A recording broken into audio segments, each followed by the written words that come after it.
آج ہم ایک ایسی دستاویز کی بات کریں گے جو 24 کروڑ سے زیادہ لوگوں کی زندگیوں کی سمت متعین کرتی ہے۔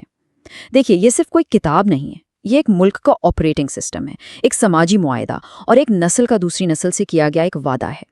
جی ہاں، یہ ہے اسلامی جمہوریہ پاکستان کا آئین۔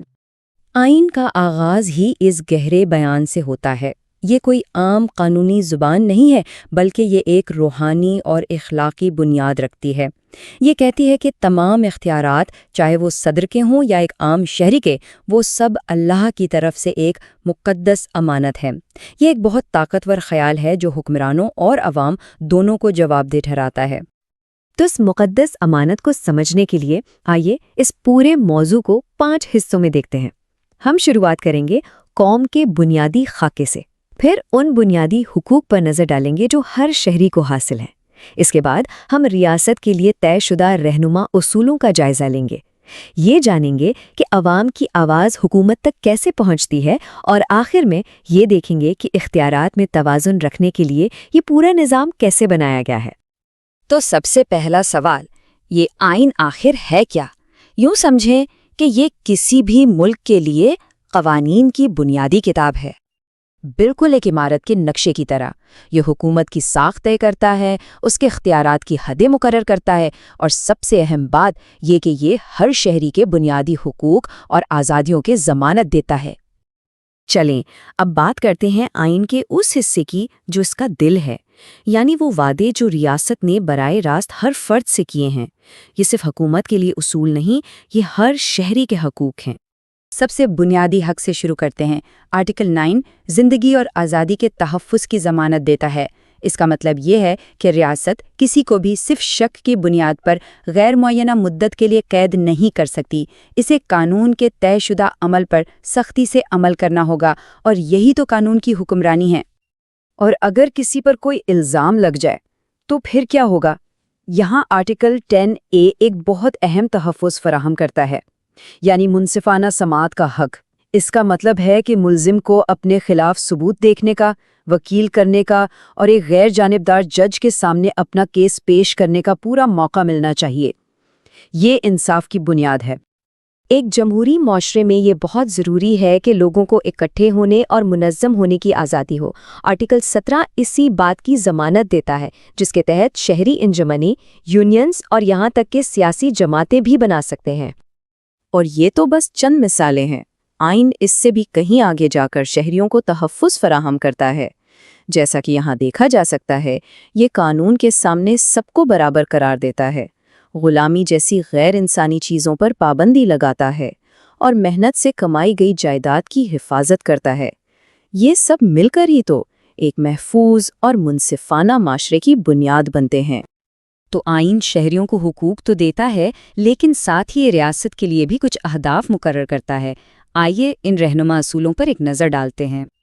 اچھا، اب یہاں ایک بہت اہم فرق سمجھنا ضروری ہے۔ بنیادی حقوق جو ہیں وہ قانونی طور پر نافذ کیے جا سکتے ہیں، یعنی اگر ان کی خلاف ورزی ہو تو عدالت چاہا جا سکتا ہے۔ دوسری طرف حکمت عملی کے اصول یہ ایک طرح سے خواہشات ہیں۔ یہ حکومت کے لیے ایک ٹو ڈو لسٹ کی طرح ہیں، وہ مقاصد جن کے حصول کے لیے ریاست کو کوشش کرنی چاہیے۔ تو ریاست کو کرنا کیا چاہیے؟ آئین اس کے لیے ایک واضح ویژن دیتا ہے۔ یہ ریاست کو ہدایت دیتا ہے کہ وہ سماجی انصاف کو فروغ دے، اس بات کو یقینی بنائے کہ خواتین قومی زندگی میں پوری طرح حصہ لے سکیں، اور مقامی سطح پر جمہوریت کو مضبوط کریں۔ یہ صرف قوانین نہیں، بلکہ ایک بہتر پاکستان بنانے کے لیے ایک روڈ میپ ہے۔ حقوق اور اصول اپنی جگہ، لیکن عوام اپنی مرضی کا اظہار کیسے کرتے ہیں؟ آئین اس کے لیے ایک واضح جمہوری عمل بتاتا ہے۔ یہ سارا عمل 3 آسان مرحلوں میں ہوتا ہے۔ سب سے پہلے ایک آزاد الیکشن کمیشن شفاف انتخابات کرواتا ہے، پھر شہری ووٹ دے کر اپنے نمائندوں کو چنتے ہیں، اور آخر میں یہی منتخب نمائندے قومی اور صوبائی سطح پر حکومتیں بناتے ہیں۔ عوام کی طاقت کو عملی شکل دینے کا یہی طریقہ ہے۔ اچھا، تو لوگوں نے اپنے نمائندے چن لیے، اب سوال یہ ہے کہ یہ نمائندے حکومت چلائیں گے کیسے؟ آئین اس کے لیے بھی ایک واضح ڈھانچہ فراہم کرتا ہے جو اختیارات کی تقسیم پر مبنی ہے۔ قانون سازی کا اختیار مجلس شورا کے پاس ہے، جسے ہم عام زبان میں پارلیمنٹ کہتے ہیں۔ یہ 2 ایوانوں پر مشتمل ہے تاکہ اختیارات میں توازن رہے۔ ایک ہے قومی اسمبلی جو براہ راست عوام کے ووٹوں سے منتخب ہوتی ہے، اور دوسرا ہے سینٹ جو صوبوں کی نمائندگی کرتا ہے۔ اس سے یہ یقینی بنایا جاتا ہے کہ قومی اور علاقائی دونوں مفادات کا خیال رکھا جائے۔ انتظامی اختیارات صدر اور وزیر اعظم کے درمیان تقسیم ہے۔